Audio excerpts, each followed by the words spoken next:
Donc moi j'ai écrit un livre, un manuel pour apprendre aux gens comment trouver une voiture saine et robuste pour environ 500 euros.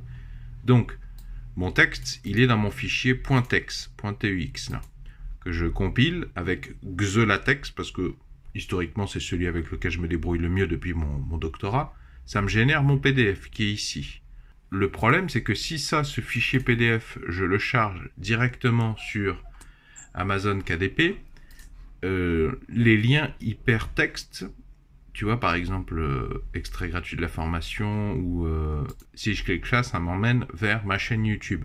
Ici j'ai un lien hypertexte qui montre que j'ai effectivement un doctorat, une thèse de doctorat à mon actif. Et puis il y a plein de choses importantes. Il y a aussi que dans la table des matières, si tu cliques sur voici nos objectifs, ça te téléporte à la partie concernée. C'est une fonctionnalité très sympa.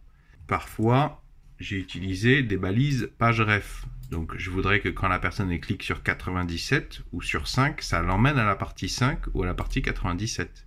Tu vois, page 101, hop. Et ça, je veux le garder fonctionnel, bien évidemment. Alors, pour sauvegarder ces liens, je ferme ce PDF. Je lance l'application Kindle Create. Là, on est sur Ubuntu. Nouveau projet. Moi, je mets manuel. Choisir un fichier. Je sélectionne le PDF en question. Ouvrir. Ça le charge.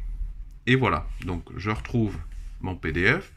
Et là, tu vois, si je clique dessus, il ne se passe rien. Il n'y a pas trop de questions à se poser. Il faut aller dans Modifier. Et tu cliques sur Protéger les liens. Et ça mouline. Et voilà le résultat. Tu vois que maintenant, c'est souligné en rouge-orange.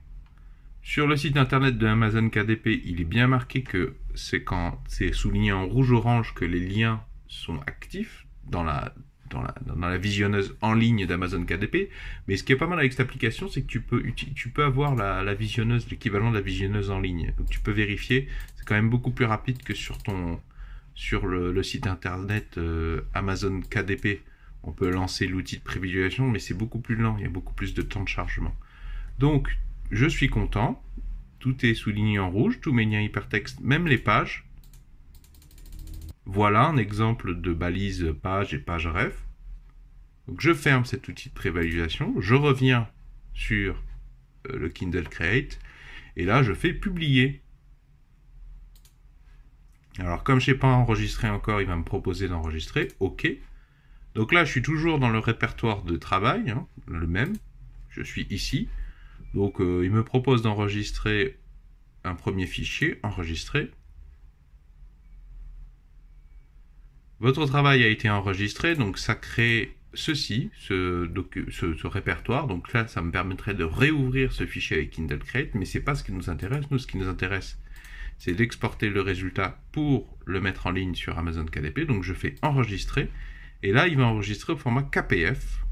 Enregistrer.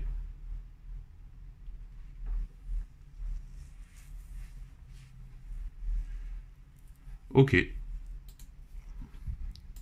Mon fichier KPF, il est là. Tu vois que c'est une espèce d'archive.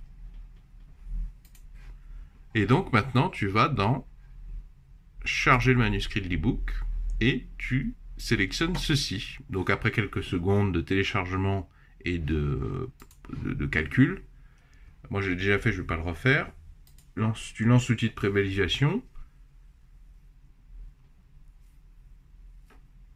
C'est le même que celui qu'on avait ici, mais en beaucoup plus lent. Et tu vois qu'effectivement, c'est souligné en rouge. Signe, d'après le manuel d'Amazon KDP en ligne, signe qu'il y a bien conservation des liens hypertextes. Donc ainsi, je suis sûr que les gens, quand ils vont acheter cet e-book, ils pourront cliquer sur ces liens et être transportés aux adresses concernées. Quand j'ai eu besoin de protéger mes liens hypertextes dans mon PDF au moment de publier sur Amazon KDP, je n'ai rien trouvé sur le YouTube français et même sur les articles de blog, même en anglais, j'ai pas trouvé d'informations. J'aurais bien aimé avoir ce tutoriel à disposition, donc j'espère qu'il vous sera utile. Si c'est le cas, s'il vous apporte quelque chose de constructif, est-ce que vous pouvez mettre un pouce vers le haut s'il vous plaît? Comme ça, moi, ça me permet de savoir si ça vous a plu et ça contribue au bon référencement de la vidéo. C'est important pour que les gens le trouvent. Alors je vous signale que cet épisode fait partie d'une trilogie, 3 épisodes qui contiennent chacun des informations, des thèmes spécifiques pour vous aider à publier votre PDF sur Amazon KDP. Vous trouverez les 2 autres épisodes précédents dans la description sous la vidéo. Si vous aimez faire un maximum de choses vous-même et les solutions aux problèmes de la vie quotidienne, je vous invite à vous abonner à cette chaîne YouTube. Si vous avez des questions, elles sont les bienvenues dans les commentaires. Je ne suis pas un spécialiste Amazon KDP, mais c'est une thématique qui m'intéresse et si je peux vous aider, vous partager des informations, ce sera avec plaisir.